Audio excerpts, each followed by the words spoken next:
Hello, my dear friends. Welcome to the session. Namaste. My name is Somajit Goswami. I'm the founder of Competition Crusade Classes, and by the title itself, I think you guys have guessed it. Today, we are going to talk about critical reading aspect. Reading in general is very important to any competitive exam, be it a GMAT, GRE, CAT, ZAT, IIFT, whatever. Okay, but we have to constantly ask ourselves that reading comprehension is difficult. Why is it difficult? Is it difficult for a very specific reason, or is it something else? So the general idea that students have is that they think, if you just read, things are going to improve. It is partially true. I mean, obviously, if you do enough and more reading, eventually the critical reading aspect will click in and you will realize. And if you, obviously, I mean, not taking away the fact that if you take enough and more number of mocks, if you constantly analyze without even knowing why you are doing this thing, things will improve. But then we have to do it methodically, because I'm here, so I have to talk about this methodical structure. Otherwise, it's all madness, and my job is only to give you a method to this madness. Now, critical reading is very important because we are not doing it as a leisurely activity. Now, if you see my videos, mostly revolve around problem solving, be it a DILR case, be it a quant problem. So my videos constantly revolve around problem solving. Readers Clan is an initiative that I started a few years ago, and that initiative started as a group activity in which we used to share articles from various news outlets like The Guardian, Wall Street Journal, my favorite New York Times, student favorite Eon, and the sister website of Eon, that is Psych, that of late I'm reading quite a few articles from that website itself. You can pick and choose any website of your like. Ideally, you should be reading from a host of everything, but I've realized that it's not very practical. Even if there is a person who shares articles on a daily basis, it's not very fruitful for a student to go through those articles on a daily basis. So for that purpose, and for my I take it as a guilty pleasure to read, I just realized that why not just make some videos around it. Anyways, I'm reading it for a purpose, so why not make a video, and why not share my ideas. You can also share your ideas, what you may have thought about that particular article, in the comment section. So without further wasting time, let's delve into this reading session. But before that, I would like to say 2-3 things, okay, and that goes on for all my videos actually in general. Number one is that you can watch the video at 1.5x the speed. That will enhance your viewing experience. Number two, preferably use a desktop or a laptop. If you're using a mobile phone, please use it, use one of your the headphones things, because that will help you that ways. Preferably, I would again reiterate myself, use a desktop, because that will help you. Now, having said that, don't worry, the webcam feed, the video feed will not disturb the entire passage. We will pick one passage and we will try to stick to that passage. There are certain questions that I think every critical reader should ask himself or herself, for that matters, is that where exactly is the author trying to take me, or what exactly is the author trying to say, or why did he write this piece of article, and certain other ideas that are very, I would say they're very pivotal for your understanding of reading articles, these type of articles, because not exactly I would not categorize them as esoteric piece of literature. They're not. Some of them are, of course. If we go into some scientific journal or something, they're very esoteric. They're designed for a standalone public. For example, if you're reading a research paper, that is not designed for a layman, it is designed for a research scholar. So in that type of article that GMAT specifically throws at you, probably what you can do is just you have to read slowly, and you have to then ask more questions. Like, for example, if you don't know what arthropoda is, that is, I also don't know very in details, but then if you don't know what arthropoda is, then how can you even go into the details of what happens? So then a certain different type of techniques you have to inculcate. You just have to eliminate the word arthropoda with some variable like x, y, alpha, beta, whatever. Okay, has no meaning. The passage will give its meaning in general, and you have to work with that meaning. So that's that. Okay, let's start the session now. So I will start off by the very first paragraph. I will read the entire paragraph, and then I will discuss if it needs a sort of discussion. And if it does not need any discussion, then we can just simply go and read the next one. Okay, so I will start off with paragraph number 1. English is one of the most common languages in the world, second only to Mandarin.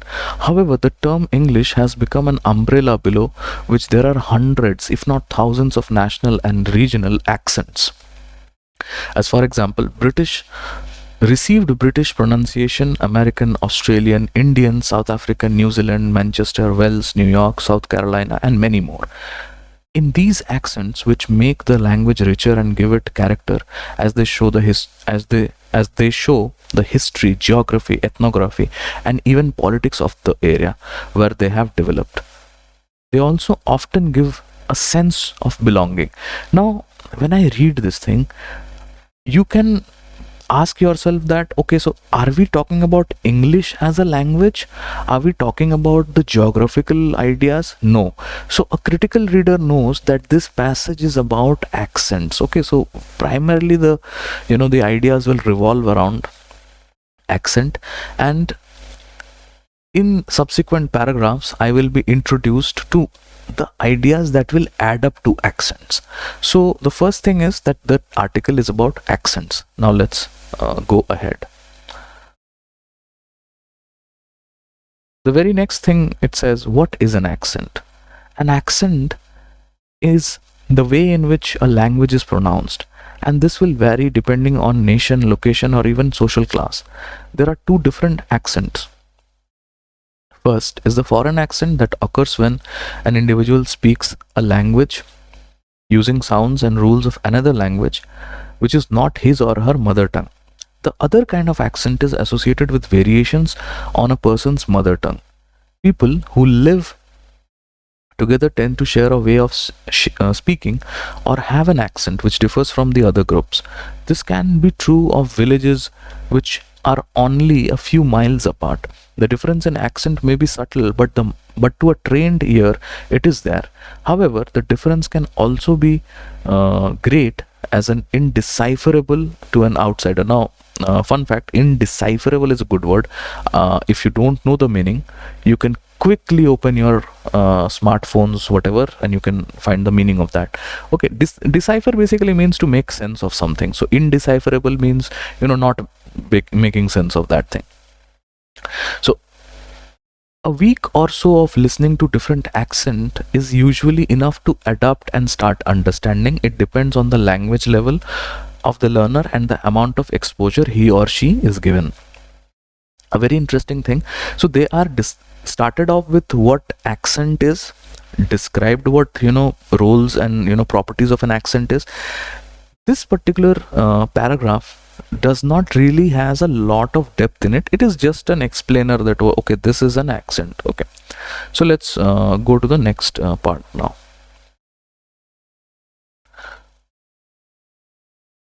Okay, just give me a second. Okay, so like languages, accents are also constantly evolving. For instance, Cockney is no longer the prevailing accent in London. With the influx of Jamaican and with the influence of American on the language, there is a new accent in London termed as estuary English. Okay, an interesting idea. You will not be asked question on Cockney, you will not be asked questions on the estuary English. This is just irrelevant information. If you're a bit smart, you will realize that. So you can actually maneuver through these lines very quickly. This is just giving you information. Maybe and this is very fact based. That is what I'm trying to say. So they don't have any ideas of their own. Okay, so let's try and understand this. Regardless, This is a variation of Cockney but spreading very quickly and tending to dominate especially among the younger generation. Interesting. It has been suggested that students do not learn accent from their teacher. Instead, they develop from exposure to the language in their environment, in which these days mean social media, TV, films, pop songs, books, comics. Although I don't think accent can be learned through books and comics. Comics, perhaps, because there can be certain terms that they use in that way, graphical comics. But books, I don't think you will learn accent through books. But that is my, adding my bit into it. I am aware of one Swedish lady who spoke with a perfect Manchester accent through being addicted to a Manchester soap opera. I am inclined to believe that the teacher is a role model and so has a duty to teach clear English, probably with the help of IPA, as is taught in teacher training. Now, this is something again this is an idea. You have to pay attention to this particular idea, because I am inclined to believe so. Whenever I read this line, I will always try and understand that okay, this is something that the author has to do. So we have to understand this is an idea, this is not a fact. So maybe some questions or something can be framed with it. Now let's go to the next one. How to make students aware of the different accents throughout the world. While it is not the job of a teacher to instill a particular accent into a student, which could be dangerous and a stifling experience. Again, a interesting word, stifling. You might want to again open your smartphone and maybe learn the meaning of it, or maybe you can comprehend. Stifling is, I know it, stifling is a irritating experience, you can say, not exactly irritating, but something that jitters you a bit. We can expose our students to various accents and make them aware of them and prepare them for what sounds they might encounter outside of the classroom. This is very important, by the way. These days, that is particularly easy with social media and particularly YouTube. In the past, when foreign students were taught the BBC English, it often came as quite a shock to learn that the majority of the British people did not actually speak that way. Most languages have a standardized form, normally the language spoken by newsreaders and the like, but it is very important to make students aware of the variations that can also be used. Now we will understand that there is a very interesting nuance, that the way how BBC English is read or spoken rather, that is not very common with the common folks of England or Britain for that matter. The British people, the average people does not speak like that. So they're trying to tell you something, that there is an accent element into it. Let's go and read the next paragraph. Accented native or non-native speakers. Can a teacher who has an accent teach English? Okay, accented native or non-native speaker. And then there's a sort of a underlining question. Can a teacher who has an accent teach English? A deep question. Let's read. Much has been said about the ability of non-native English teachers to teach EFL, ESL students, and the debate rages on.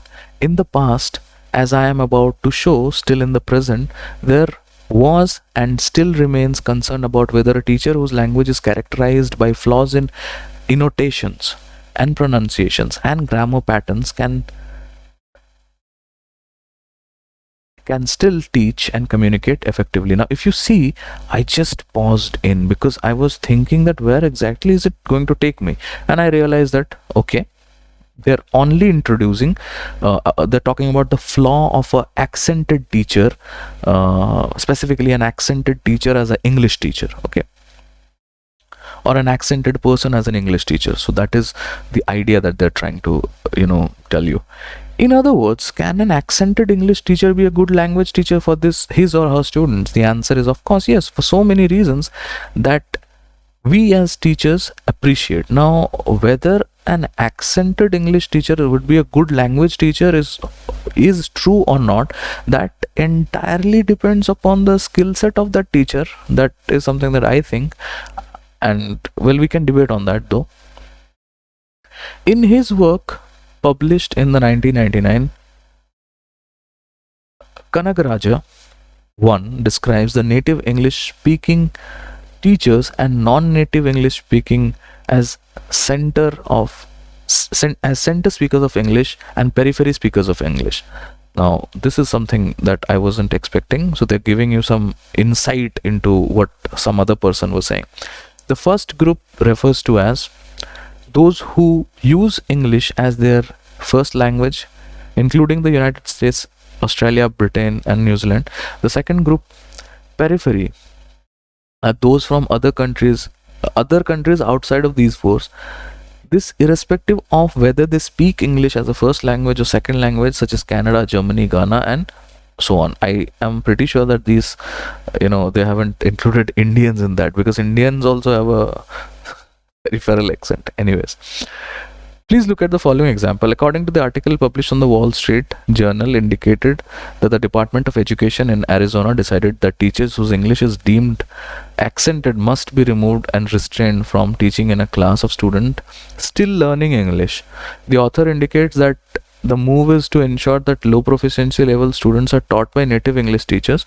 Also, she states that to ensure this happens, the education department started classroom observation in the entire state to evaluate the output of teachers' pronunciation, writing skill, and correct use of grammar. So this basically, now boils down to whether it is right or wrong, whether teachers should have accents or not. So it started off with accent, described a lot about accent, told you how accents can influence certain areas of, let's say, geography, this thing, how people with trained ears can make elaborated difference between accents. And then the debate went on to teachers, whether teachers with accented English should be eligible to teach English or not. So if you can see, there's a pattern of working in this particular passage.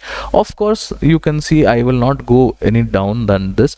This does not have any question. This is just a reading piece. I will try to take a snippet of this and share in the Telegram community that we have. You can go and read it over there. And also you can go back, pause the video, go back and read each paragraph and try to jot down points if you feel like. So that is all from my side in this video. Thank you very much. I will come with another article very soon. Thank you.